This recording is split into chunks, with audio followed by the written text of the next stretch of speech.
on investing in $1 billion aspirations. Please come on stage.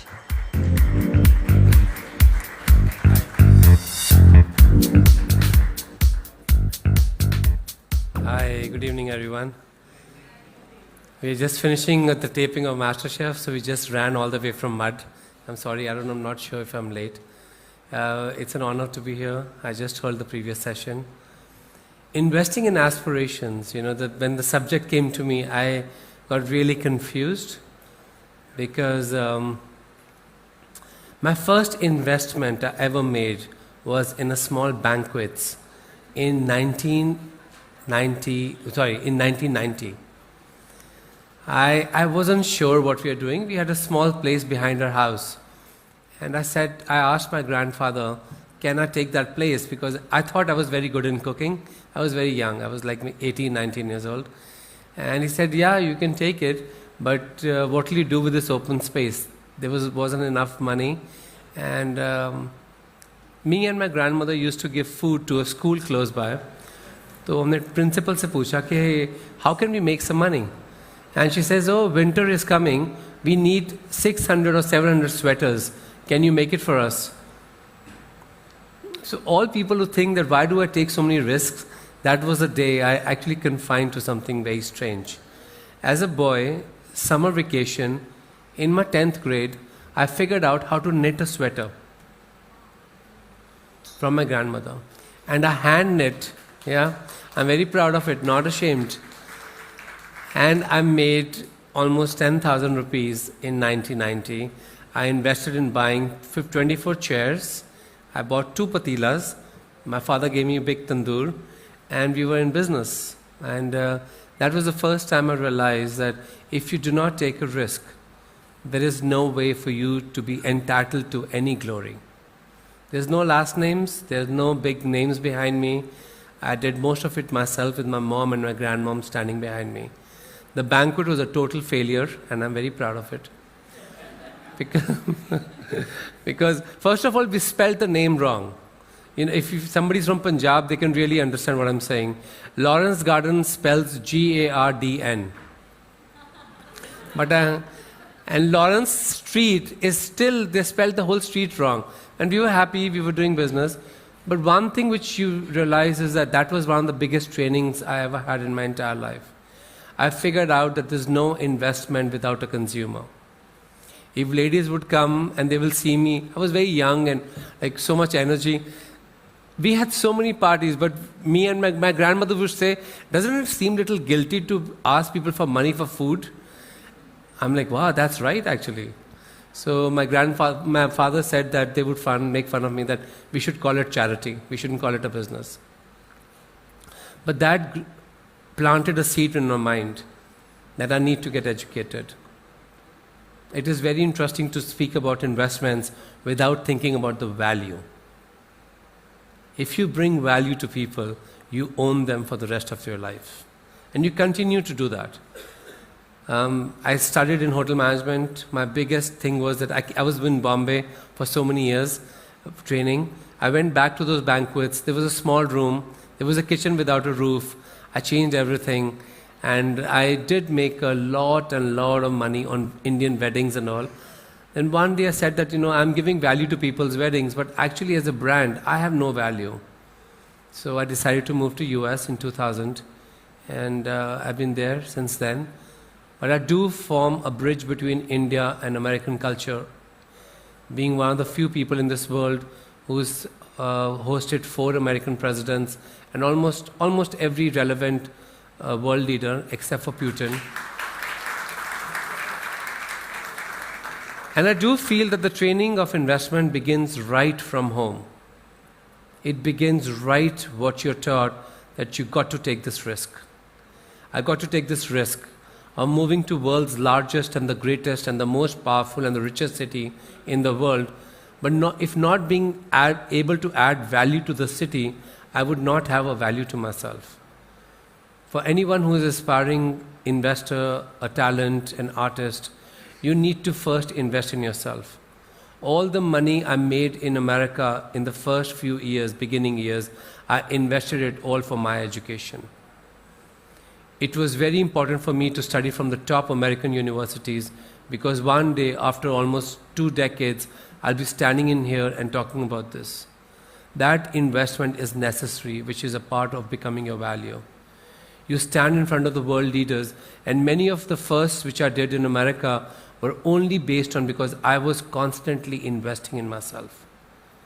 And that sometimes sounds narcissist, but I figured out that if we need to make India as a much bigger brand, we need to find ways to invest in our artists. I never want to project myself as just a businessman. I do invest a lot in strange things. Like almost a $4 million was invested in a culinary museum. What was the reason of that? It was to bring value to old Indian antiques from the kitchens. And the thing is so highly valued in some parts of the world, especially in America, where they would think, why would you continue to make a museum? I could have opened 4 restaurants in that money. But I chose to develop a way where I can have an ecosystem of my next generation and much generations after me to understand the intelligence of India.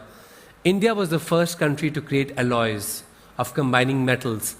But we don't have any place for our kids to see that. Disney will soon come and open a museum about how they made Mickey Mouse, and they'll earn so much money. But I feel that my investment strategies are totally different. I figured out how to make those things work. I need to find a way to make culinary schools where I don't charge, I don't even teach, I don't tell them what culinary education, but I feel that I can empower those people who work there, who study there, to make them understand that hospitality is the second highest employer in the world after farming. Highest. And still we've invested so little in creating great infrastructures for our hotels, our restaurants, our now caterings, our food bloggers. That's all a part of hospitality. What has changed in the last few years absolutely is the existence of something like MasterChef. It gave India the word chef. We called Maharajas, we called Bawarchis, we were called everything, but cooks, but we were never called a chef. I've decided that I should find a way to come to India and find a way to be part of this show, which is a revolution, because grassroots change is the true change of the foundation. You can't be investing into a business where people do not even know what's the difference between being a chef and being just somebody who's doing bulk cooking. I figured out that's important for me. And then I also figured out, living in America, that I have a strange voice between 2 countries. I need to find ways to tell Indian stories. And when people say that my career confuses them, I said, think about being in my position. I always feel I haven't done enough for my country. So what you do, we start making movies. India is the only country which can claim of something like holy kitchens, where we connect foods and gods. There's no other culture in this world which speaks so loudly that how you can understand our religion, our faiths, our people, our history through food. That series was amazing because it went to Ivy League schools. What was my investment in that for? My investment was that people, when they speak about India, they get a unique way of looking at us. Investment. Investment in the brand India, which we so sometimes overlook. I remember when Wisconsin Gurdwara, there was a shooting of Sikh. There were like 7 Sikhs was shot dead. I don't forget these things because I take them very personally. And media will take one news shot and they'll move on to the next sensationalized news. I didn't stop. I went to the White House. I spoke to President Obama's team. I said, we need to do something to make understanding of who Sikhs are, who Indians are. And an entire tour started around US on these things. Our next generation will never even know about these things which happened, for that big shift happening. And now then came the power of this entire concept of my obsession and total passion about widows. Why do I need to put so much money into making movies? If anybody has seen Last Color, it's on Amazon Prime with Neena Gupta, in which I figured out to get onto American Congress, to the mainstream stages, and talk about these issues so that it's easier for us to get funding so that we can empower those women and get them out of poverty.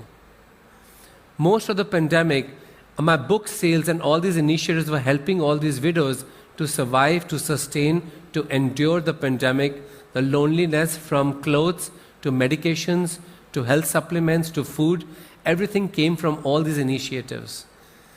If these investments are not relevant, then I think I do not know any relevant investments on this. And now starts the whole initiative of education through Barefoot Empress. It is on YouTube. Please watch my film. It's now in the campaigning for Oscars. It's called Barefoot Empress on YouTube. And you'll be inspired that what am I doing with initiative of education around girls.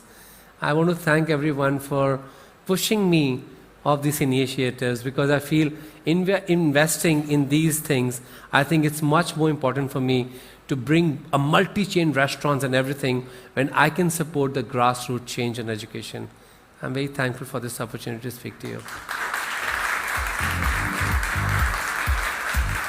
Thank you.